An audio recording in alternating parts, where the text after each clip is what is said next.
Hi, I'm Joe Fitzgibbon and I'm a Senior Associate in the Media and Technology team at Shepherd & Wedderburn. In this video, we're going to talk about the seemingly simple process of serving notice under a contract. So what is the problem?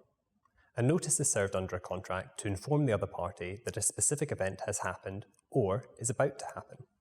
In commercial agreements, it is common to demand notice if a party decides to terminate the contractual relationship, to exercise a right under the contract, to amend payment or supply terms, or in the event of a breach of the contract. Notice clauses should specify when notice is required and how it ought to be served, which means how it should be given. So why is this important? The examples I have given are critical events in the life of a contract.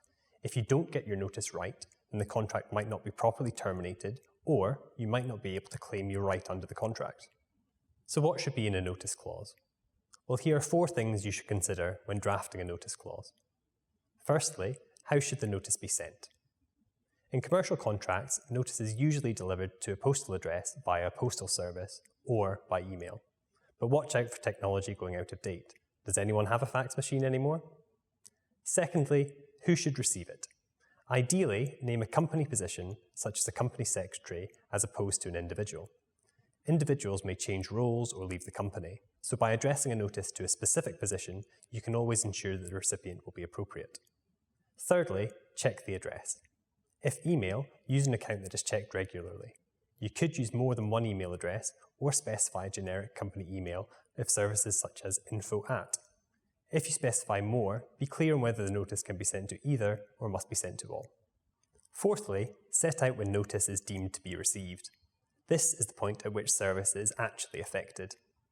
Usually, this is done with reference to business days. For example, a letter is deemed to be received 2 business days after it was sent.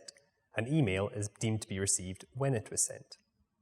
One thing to keep in mind if you do opt for this approach is that business days can be defined differently, particularly if there are international elements to a transaction.